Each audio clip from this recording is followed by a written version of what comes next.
too many people talk about getting all that money so you can get out. And I don't want teachers to get out. I want teachers to stay. I want good teachers to stay in the profession. And if we can't get the income we deserve from our teaching job, then we need to be smart with our money so we can build our own wealth so we can stay in teaching as long as we want. Welcome to the Teacher Money Show, the podcast dedicated to helping teachers navigate your unique financial challenges and unlock your financial superpowers. I'm your host, Shaun Morgan, a full-time teacher. That's right, I teach every day just like you, and personal financial coach. And I'm here to help every teacher, whether you're a seasoned teacher looking for fresh insights or a new educator navigating your first paycheck, to have a richer wallet, classroom, and life. The contents of this podcast are informational in nature and are not legal or tax advice, and neither I nor my guests are engaged in the provision of legal, tax, or any other advice. You should not act upon this information without first seeking appropriate advice from an accountant, financial planner, lawyer, or other professional. This has been a great first year of the Teacher Money Show. And I'm wanting to run the Teacher Money Show on the same cycle that teachers teach for a couple of reasons. One, you're in your routine during the school year, so it's easier to listen to your podcasts. Two, if you're not able to listen to podcasts during your routine, I want to give you some time to catch up during the summer. And three, it's summer break. Let's be honest, I want a break. So this is going to be the last episode of this season of the Teacher Money Show.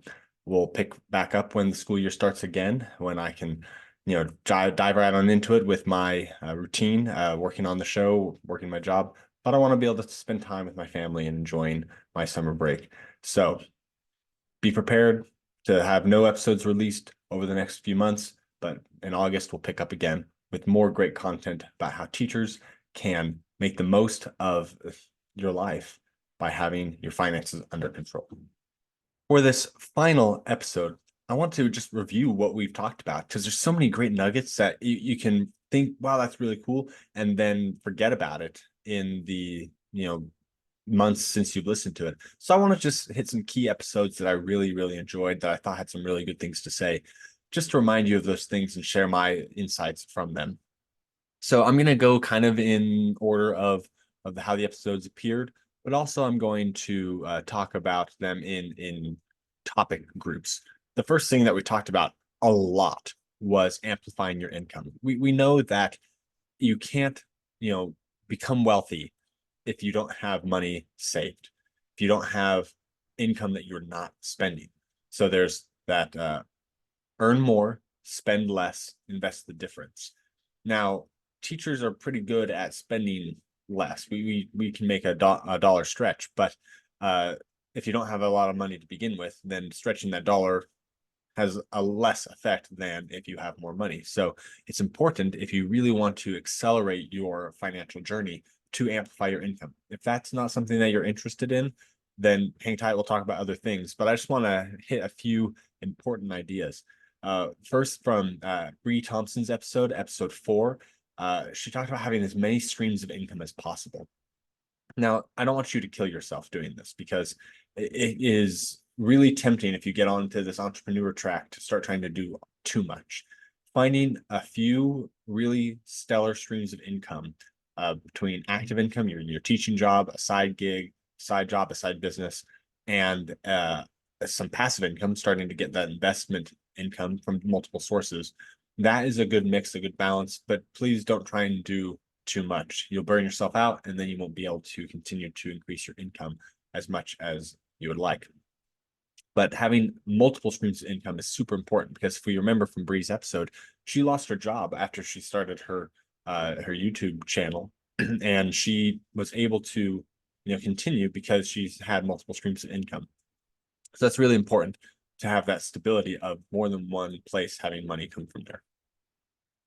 Another great episode was with Daniel Villarreal. If you remember this from episode 6, he lives in Thailand and he does translation, and it's just and he teaches English as well. So it's just a really fun, out of the box type of story. And I really like this because there are no excuses, right?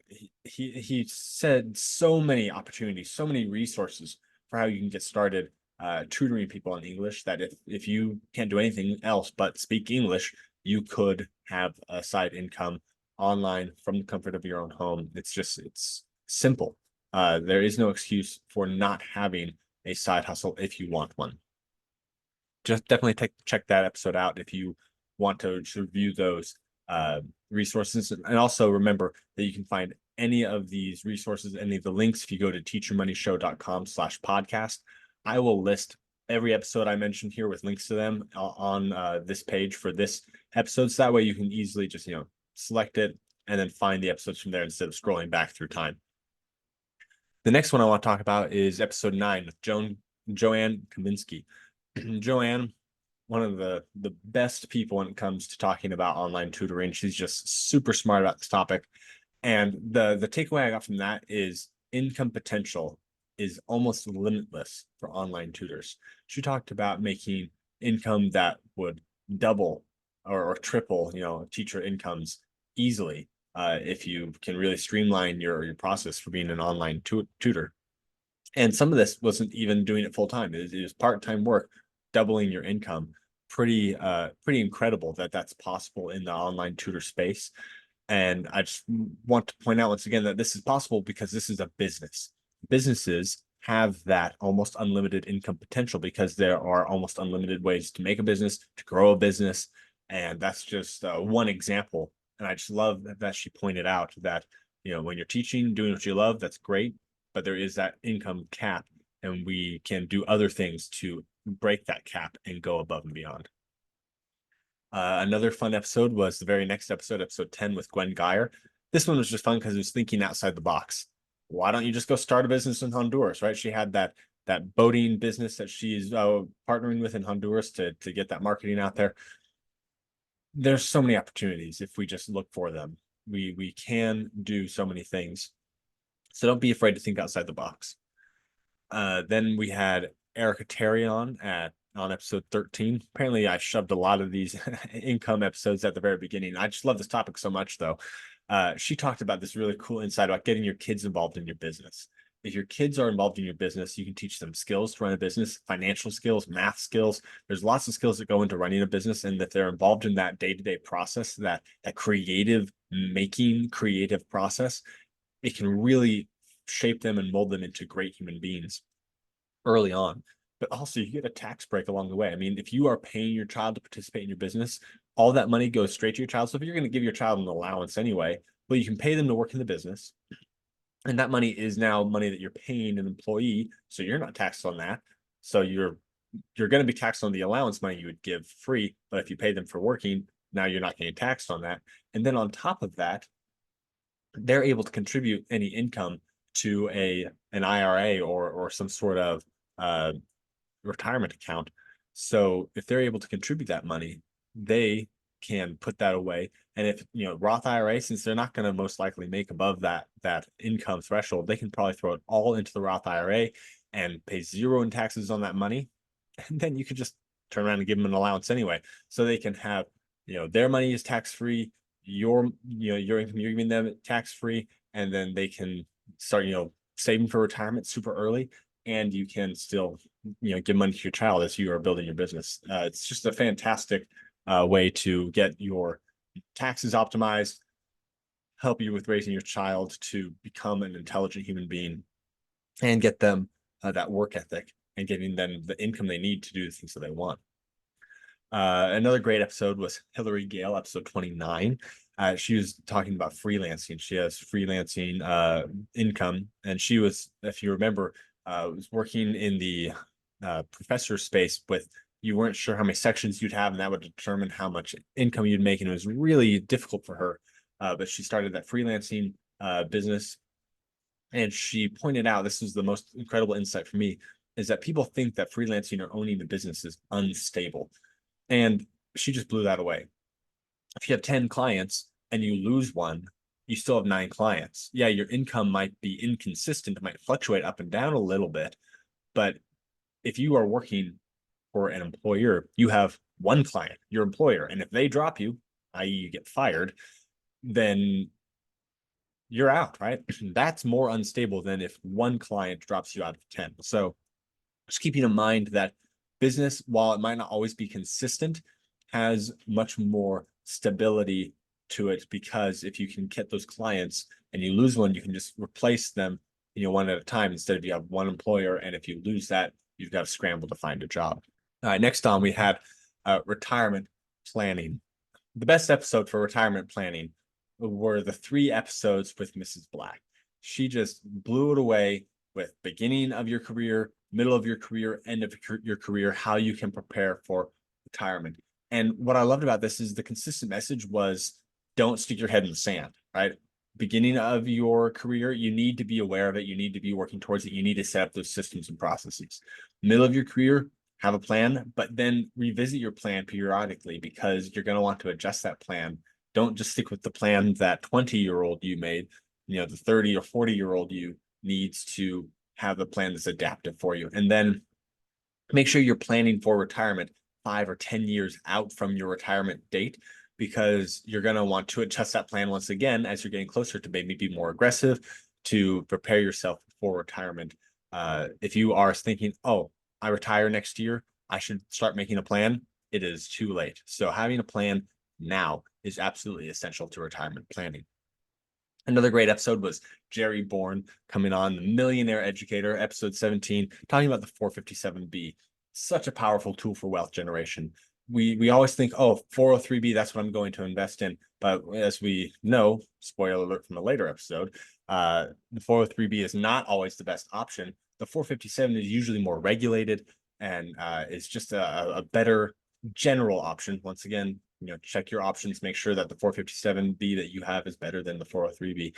But, generally that's a more safe bet. And more important than that being a safer bet is the option to, when you separate service, to withdraw that money penalty free. So if you are planning on retiring a bit early, having money in that 457 can be a bridge for you. Or if you have that 457 money and you lose your job, you're able to have that kind of as an emergency fund while you are trying to get to your next step.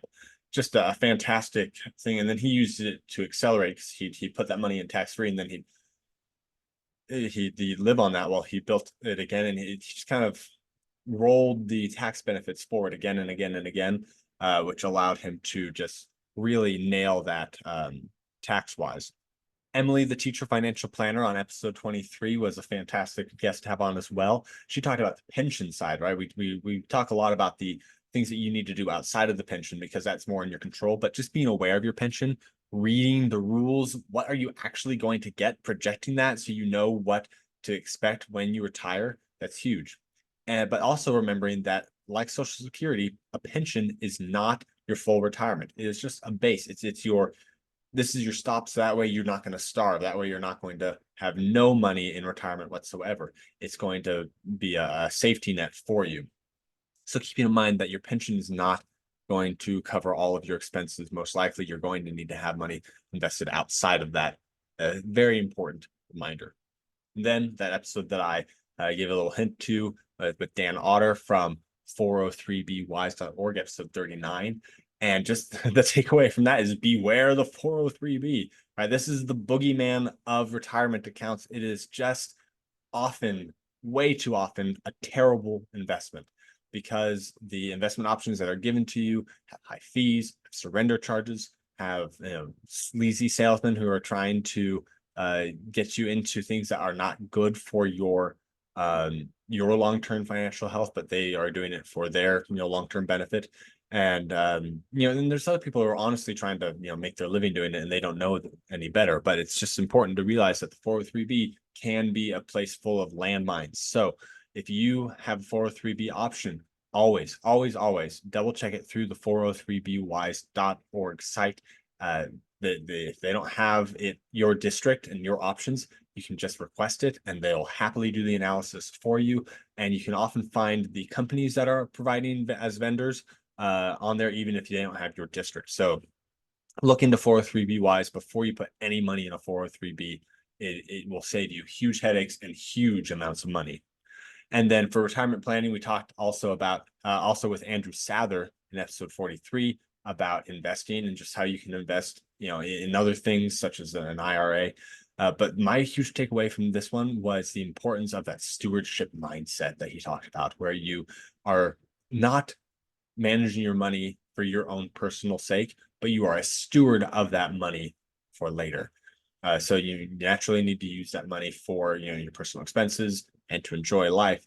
But if you are thinking, oh, I want this money just for me to enjoy life, you're going to use it much more frivolously than if you are thinking of it in that stewardship. It is my charge to protect this money for the future. Okay, so those were the two main topics for the year. We talked about increasing your income, retirement planning, but then we had just the random pop-up episodes, the other favorites of mine. I wish I could talk about every episode. I don't want to be here for the next an hour and a half though, and I want to keep these nice, short, fun episodes for us to listen to. But I want to just talk about a few more episodes that I really, really loved. Benita Gordon on episode 14. I love talking to her. She's just full of energy.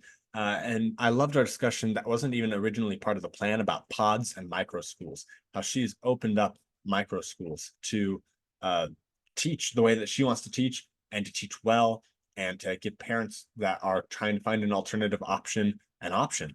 And what I love about this is if you don't like your school environment, which I know there are many of you who are struggling in a very bad school environment because there's too many schools that do not have that strong supporting environment, make your own school. Really look into that option. Can I make my own micro school? Can I do an entrepreneurial school venture? This isn't for everybody. I know a lot of us just want to teach and we don't want to worry about the business side of running a school, but it is an option that you really can look into if your school is not the environment you want and there's no schools around you that are the environment you want. Making your own environment can be powerful. Okay, another great episode. David Delisle on episode 18, the awesome stuff.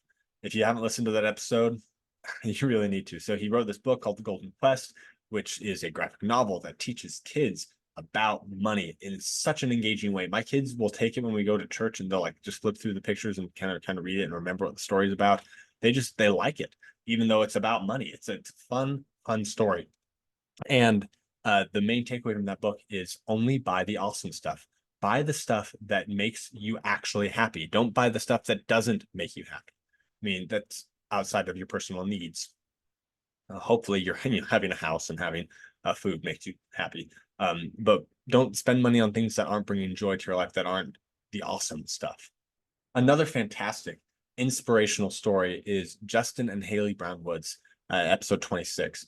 They were a super inspirational story about getting out of debt. Remember, they got into hundreds of thousands of dollars of debt because they had a lifestyle that was being supported by an inheritance that they spent and spent and spent, and then they couldn't stop, and they had to unravel that. And they're they were teachers when they started getting out of debt. They are now no longer teachers. Well, they're teaching people about how to get out of debt. They're not in the classroom anymore, but they were able to start unraveling that debt hardcore while they were still teaching. So even if you are in a lot of debt, that story proves that if you are willing to put in that work, you can get out of debt, even hundreds of thousands of dollars of debt. They paid down $100,000 of debt. I think it was almost that much before they both stopped teaching full time. So it is a huge opportunity if you are in debt to listen to that story, get inspired, and really, take life by the horns and go out there and get out of debt. Okay, just a few more episodes that I really want to hit on because they are so good. Episode 27 with Andrew Paulson. If you're in student loan debt, that is a master class on getting out of student loan debt. I wish I could tell you all of my takeaways from that episode, but I learned so much because I didn't know hardly anything about student loan debt. I knew some basics, but he just blew my mind. The making sure you're consolidating right out of college. That way your ticker starts towards that 10 years of service. Don't refinance if you want to have that 10 years of service to count, so you can get that paid off. That's huge. And those bands of if you have a little bit of debt, just pay it down. It's going to be better for you in the long run. If you have that upper amount, like above 50,000, then that's probably where you want to start looking towards that 10 years of service. And then that nuance in the middle, figuring out what your debt payoff journey will look like in that vein. So there's just so much there.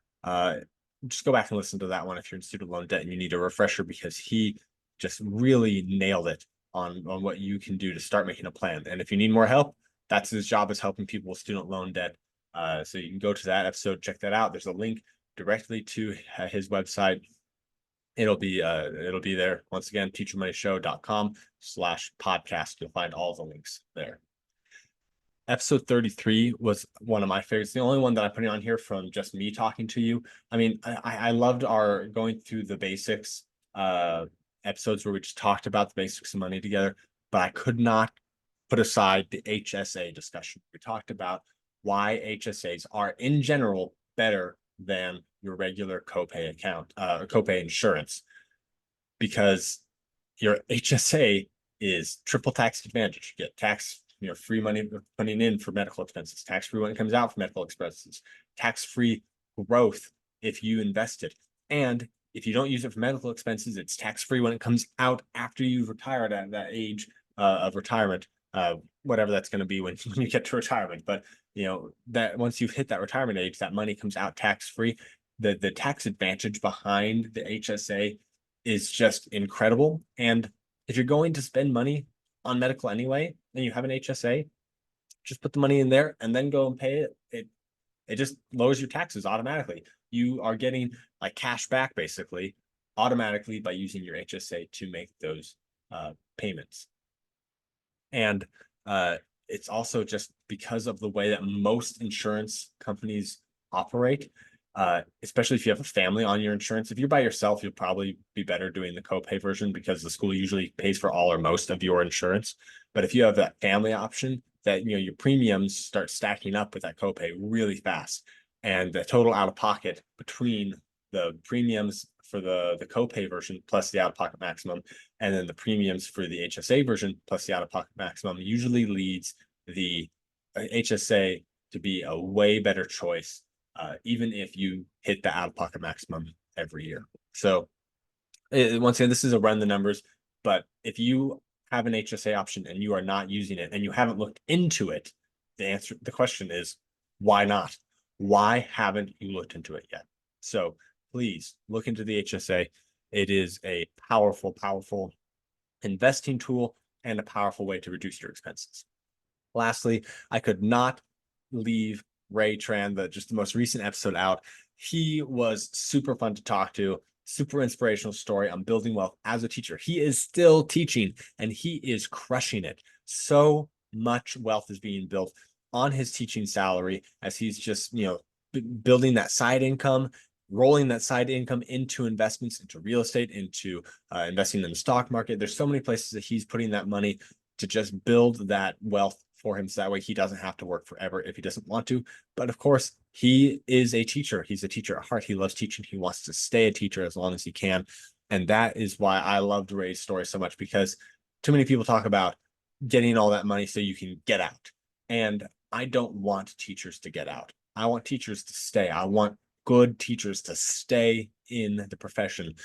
And if we can't get the income we deserve from our teaching job, then we need to be smart with our money so we can build our own wealth, so we can stay in teaching as long as we want, and then get out when we are ready. When we are no longer serving our students, that's the time to get out, not because we are not getting paid enough. And I know that you guys are just fantastic teachers and that you want to stay and you have that heart to stay and you want to get that money situation figured out so that way you don't have to worry about it anymore.